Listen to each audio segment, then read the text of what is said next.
In 1626, a Dutch settler named Peter Minuit purchased the island of Manhattan from the Lenape people for 60 guilders worth of beads and cloth. Today, Manhattan real estate is valued at somewhere around $1.7 trillion. Most people hear that story and feel outrage, or disbelief, or both. But here is what nobody tells you, what nobody ever wants to tell you. If Peter Minuit had simply taken those 60 guilders and invested them at an 8% annual return, the money would be worth more than Manhattan is today. Not close to it. More than it. That is not a trick. That is not a thought experiment designed to make you feel clever at dinner parties. That is the raw, mechanical power of a force so quiet, so patient, so completely invisible to the human eye, that 99% of people spend their entire lives earning against it instead of for it. It has no marketing budget. It does not run television commercials. Billionaires do not give TED Talks explaining exactly how it works, because the moment the average person truly understands it, the game changes. We are talking about compound interest. And I do not mean compound interest in the way your 8th grade teacher explained it with a whiteboard and a formula you promptly forgot. I mean compound interest as a living, breathing, almost predatory system, one that is silently working right now, either building a skyscraper of wealth beneath someone who understands it, or quietly consuming the financial life of someone who does not. Here is the great illusion that most people carry their entire lives. They believe the path to wealth is income. Work harder, earn more, spend less, save the difference. That is not entirely wrong, but it is catastrophically incomplete, because income is linear. You trade 1 hour for $1 amount. You stop trading hours, the dollars stop. Every day you start back at zero. The wealthy discovered something fundamentally different a long time ago. Something that does not stop when you sleep. Something that does not take weekends off or call in sick. Something that grows while you are doing absolutely nothing at all. But here is the thing nobody prepares you for. Compound interest is not automatically on your side. It is neutral. It is indifferent. It serves whoever wields it. And right now, without you even noticing, banks, credit card companies, and lending institutions are wielding it against you with mathematical precision. The question is not whether compound interest is in your life. It already is. The question is, which side of it are you on? Let us get specific, because vague inspiration is worth nothing without the machinery underneath. Simple interest is a straight line. You deposit $1,000 at 5% per year. After year 1, you have $50 in interest. After year 2, another $50. The line goes up, slowly, predictably, boringly. In 20 years, you have made $1,000 in interest. You doubled your money. Fine. Unremarkable. Compound interest is something else entirely. In year 1, you earn that same $50. But then something changes. In year 2, you are not earning interest on your original $1,000. You are earning interest on $1,050. The interest itself has become the principal. The money is now making money. And that new money will make money of its own. It sounds subtle. It does not feel like a big deal in year 1, or year 2, or even year 5. That is exactly why most people miss it. Because compound interest does not announce itself. It does not show up at your door with a bouquet of flowers and a certificate. For a very long time, it whispers, and then it roars. Let me give you the number that changes people. If you invest $500 per month starting at age 25, at an average annual return of 10%, which is approximately the historical average return of the S&P 500, by age 65, you will have accumulated $3.1 million. Not from $3.1 million of work, from $240,000 of actual contributions over those 40 years. The other $2.8 million was manufactured by the mechanism itself, by interest earning interest, in a loop that never stopped, that never slept, that never asked anything of you except time. Now watch what happens when someone waits. Someone else, equally disciplined, equally committed, starts at 35 instead of 25. Same 500 a month. Same 10% return. Same 65 retirement target. They end up with $1.1 million. The 10-year delay cost them $2 million. Not $100 per year of delay. Not even $10,000. $2 million. Vaporized, simply because they started late. This is what Albert Einstein reportedly called the eighth wonder of the world. Whether he said it or not is debated by historians. But what is not debated is the math. The math does not care about your feelings. It does not care whether the stock market scared you, or whether you had student debt, or whether life got complicated in your 30s. The clock runs whether you participate or not. And every single year you are not in the game is a year of compounding you can never, ever recover. Here is the variable that makes or breaks everything: the rate. The difference between a 7% return and a 12% return does not sound dramatic. But at 7%, your money doubles roughly every 10 years. At 12%, it doubles every 6. On a 30-year timeline, that difference means the gap between retiring comfortably and retiring with generational wealth. This is why Warren Buffett famously hunts for businesses with durable competitive advantages. He is not just buying companies. He is buying compounding engines. He is finding rates that stay elevated for decades. Because he understands that a slightly higher rate, maintained long enough, does not produce slightly more wealth. It produces geometrically more wealth. The rule of 72 locks this in permanently. Divide 72 by your annual return rate, and the answer is how many years it takes to double your money. At 6%, 12 years to double. At 12%, 6 years. At 18%, 4 years. Double, double, double again. The printing presses of mathematics running hot, composing fortunes out of nothing but patience and arithmetic. But you are probably wondering, does this actually hold up in the real world? History is full of theories that crumble on contact with reality. So let us look at someone who actually ran this experiment for an entire lifetime. Ronald James Read was a gas station attendant and a janitor. For most of his working life in Brattleboro, Vermont, he did not earn a substantial income. He drove a second-hand car. He wore flannel shirts held together with safety pins. He split his own firewood to keep the heating bill low. Neighbors who knew him for decades assumed he was, at best, modestly comfortable. When Ronald Read died in 2014 at the age of 92, his estate was worth $8 million. He left $2 million to a local library. He left $4 million to a hospital. Nobody knew. Not his family. Not his friends.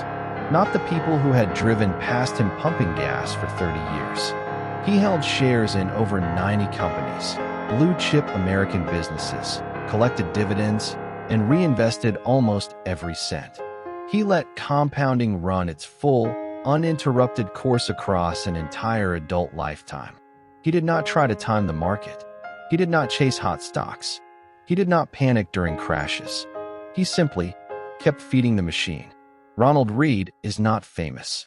He will never be the subject of a blockbuster film or a 400-page biography. But what he demonstrated is arguably more powerful than anything a Harvard MBA ever put on paper. That the mechanism of compounding does not require genius, privilege, or a Wall Street connection. It requires only consistency, patience, and the willingness to leave it alone long enough to work. Now consider the institutional version of this same truth. In 1901, Andrew Carnegie sold his steel company to J.P. Morgan for $480 million, the equivalent of roughly $14 billion in today's money. Carnegie then spent the rest of his life giving it away as fast as he could, funding libraries, universities, and foundations. And yet the compounding of his initial endowments across the Carnegie Corporation continued for over a century. Money seeded in 1911 is still growing in institutions today. Or look at the Harvard University endowment, established in the 17th century. Through wars, depressions, and market collapses, it has grown to over $50 billion. Not because Harvard is a financial wizard, because compounding does not stop. Even at a conservative 5% annual return on $50 billion, Harvard earns $2.5 billion in a single year, without teaching a single additional class, without hiring a single additional professor. The machine just runs. These are not outliers. They are proof of concept at every scale, from a janitor in Vermont to the oldest university in America. The formula is identical. The commitment is the same. The only variable is how long you let it run. Which brings us to the part of this story that most people never get told. Because knowing the formula is not enough. History is scattered with people who understood compound interest in theory and still ended up broke. Something else is happening. Something that quietly destroys most people's relationship with this mechanism before it ever has a chance to work. There is a reason compound interest creates millionaires for some people and quietly bankrupts everyone else. It is not ignorance. It is not bad luck. It is not the economy, the government, or whatever financial catastrophe was trending on the news last week. It is the same force, running in the opposite direction. Consumer debt. Credit card companies do not advertise their interest rates the way investment platforms advertise their returns. You will never see a billboard that says, charge $20,000 today. Pay back $53,000 over the next decade. But that is exactly what happens at a 22% APR, which is now, as of 2024, the average credit card interest rate in the United States. The same mechanism that was building Ronald Read's fortune is being run in reverse on the average American household. Because compound interest on debt does not whisper either. It runs hot. A $10,000 credit card balance at 22%, with minimum monthly payments, takes approximately 27 years to pay off. The total repaid is not $10,000. It is not $15,000. It is approximately $32,000. 3 times the original amount, compounded against you. This is the trap, and it is elegant in its brutality. The financial system allows you to experience the lifestyle of someone with more money than you have. A new car, a vacation, a renovated kitchen. Right now, today, just sign here. And while you are living that life, the compounding clock has started, but it is not building for you.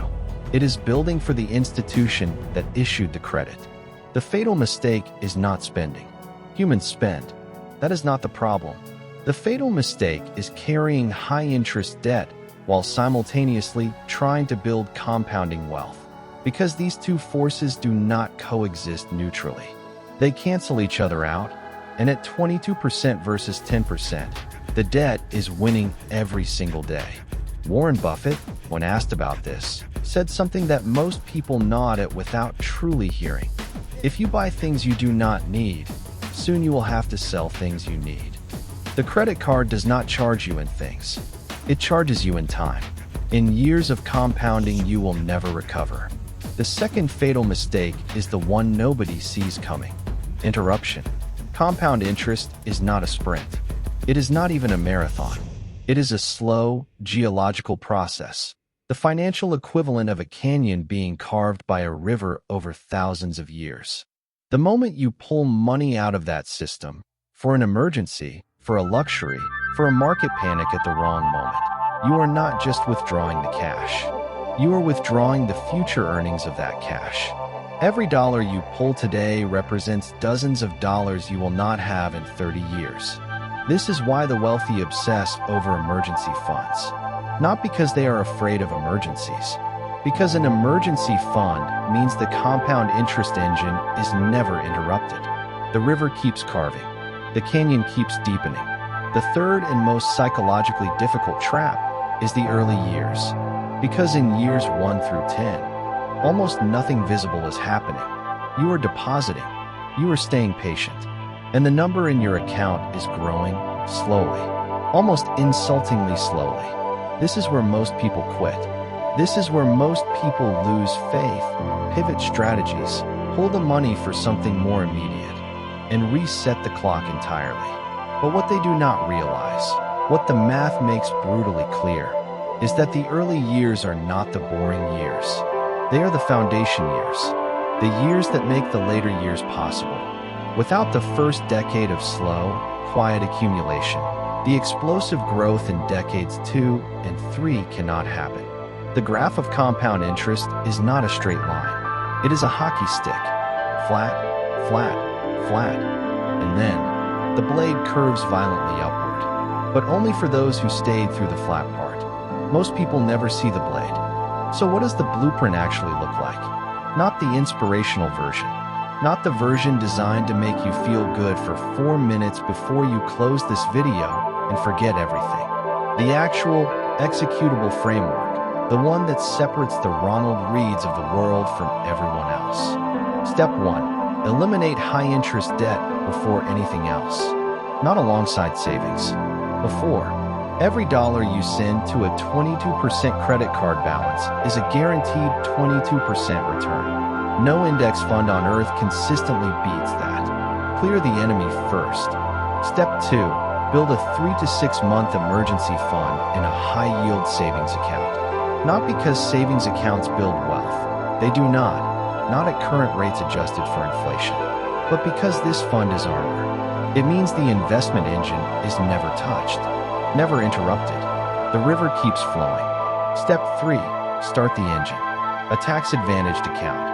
A 401k, an IRA, or Roth IRA, depending on your income situation, is not a luxury for people who have figured things out. It is the vehicle. Inside that vehicle, broad market index funds, low fees, diversification, and an automatic contribution setup so the decision is made once and then removed from your willpower entirely. Because willpower is finite. The market will crash multiple times over the course of your investing life. The 2001 dot-com collapse, the 2008 financial crisis, the 2020 pandemic freefall. Each of those events looked, in the moment, like the end of the world. Each of them was followed, eventually, by new all-time highs. The people who stayed made money. The people who fled, locked in their losses and restarted the clock at 0. Step 4. Increase your rate wherever possible. This does not mean chasing speculative assets. It means increasing income to increase contributions. It means learning enough about tax-advantaged accounts to use every dollar of legal contribution space. It means understanding that going from a 1% expense ratio to a 0.03% expense ratio on your index fund is not a small bureaucratic difference. Over 40 years, on a large portfolio, it is the difference of hundreds of thousands of dollars in fees quietly siphoned out of your compounding engine. Step 5. Protect the timeline at all costs. The most dangerous financial decision is not a bad investment. It is a good investment that you exit too early. Every year you stay invested is disproportionately more valuable than the year before.